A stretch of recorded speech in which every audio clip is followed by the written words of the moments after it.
வணக்கம். Shivani home kitchen நம்ம சேனலை சப்ஸ்கிரைப் பண்ணாதவங்க சப்ஸ்கிரைப் பண்ணிடுங்க. கூடவே வேறு பெல் ஐக்கானை ப்ரெஸ் பண்ணிடுங்க. வாங்க வீடியோக்குள்ளே போயிடலாம். நான் குடலை நல்லா கழுவிட்டு அதை குட்டி குட்டியாக நறுக்கி இப்போ குக்கரில் வேக வச்சுருக்கேன். நம்ம வேக வைக்கிறதுக்கு இதெல்லாம் அரைச்சி நம்ம அதை சேர்க்க போகிறோம்.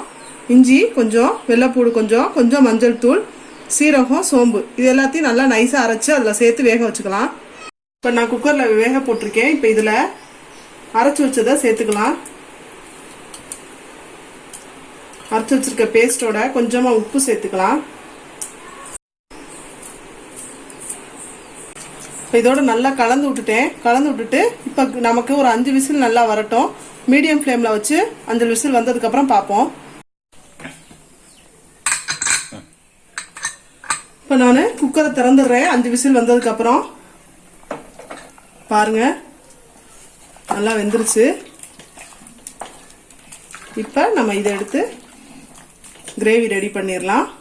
இப்போ குடலுக்கு கிரேவி வைக்கிறதுக்கு தேவையான பொருள்: மிளகாத்தூள், தக்காளி 2 தக்காளி எடுத்து வச்சிருக்கேன், வெங்காயம் ஒரு 100 கிராம் அளவுக்கு, 2 பச்சை மிளகாய், தேங்காய் அரைச்சு சேர்த்துக்கலாம், கொஞ்சம் மல்லித்தூள். இப்போ எப்படி செய்யறதுன்னு பார்க்கலாம். ஒரு கடாயில் கொஞ்சமா எண்ணெய் சேர்த்துக்கலாம். கொஞ்சமா சோம்பு போட்டு தாளிச்சுக்கிறேன். சோம்பு பொரிஞ்சு வந்ததுக்கு அப்புறம் வெங்காயம், பச்சை மிளகாய் 2 சேர்த்து நல்லா வதக்கிக்கலாம். இதோட கொஞ்சம் கருவேப்பிலை சேர்த்துக்கிறேன்.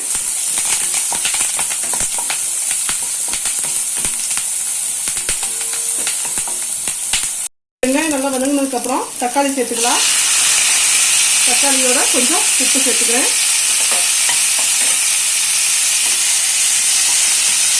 நல்லா வதங்கி வரட்டும்.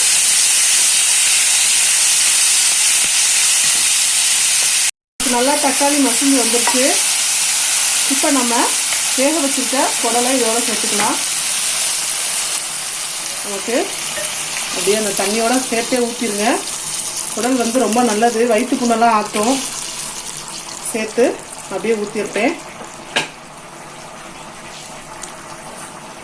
நம்ம வேறு எதுவுமே சேர்க்க வேணாம். ஃபஸ்ட்டே நம்ம எல்லாத்தையும் அரைச்சி சேர்த்துட்டு தான் நம்ம வேக வச்சுருக்கோம். இதோட மிளகாத்தூள், மல்லித்தூள் சேர்த்தோம்னா நமக்கு சீக்கிரமாக ரெடி ஆயிடும். தக்காளி வெங்காயத்தை நல்லா வதக்கிட்டு குடல் அதோட சேர்த்துருக்கோம். இப்போ குடல் நல்லா கொதிச்சு வருது. இதோட நம்ம தேவையான அளவு மிளகாத்தூள் சேர்த்துக்கலாம். மிளகாத்தூள் 1 டீஸ்பூன் சேர்த்துருக்கேன். இப்போ 1 டீஸ்பூன் மல்லித்தூள் சேர்த்துக்கிறேன். இப்போ மிளகாத்தூளும் மல்லித்தூளும் போட்டு ஒரு 5 நிமிஷம் நல்லா கொதி வந்ததுக்கப்புறம் இதோட தேங்காய் சேர்த்துக்கலாம். தேங்காய் ரொம்ப கொஞ்சமாக தான் அரைச்சி ஊற்றிருக்கேன். இப்போ இதை தேங்காய் ஊற்றுனதுக்கப்புறம் இதோட நல்லா கலந்து விட்டுட்டு ஒரு 10 நிமிஷம் வரைக்கும் சிம்மில் வச்சு நல்லா கொதி வரட்டும். குடல் கிரேவி சூப்பராக ரெடி ஆயிடுச்சு. நீங்களும் ட்ரை பண்ணி பாருங்கள். உடம்புக்கு ரொம்ப நல்லது, வயிற்று புண்ணெல்லாம் ஆற்றும். ட்ரை பண்ணி பார்த்துட்டு லைக் பண்ணுங்கள், கமெண்ட் பண்ணுங்கள், ஷேர் பண்ணுங்கள். மறக்காமல் சப்ஸ்கிரைப் பண்ணிடுங்க. கூட வர பெல் ஐக்கானை ப்ரெஸ் பண்ணிடுங்க. வாழ்க வளமுடன். நன்றி, வணக்கம்.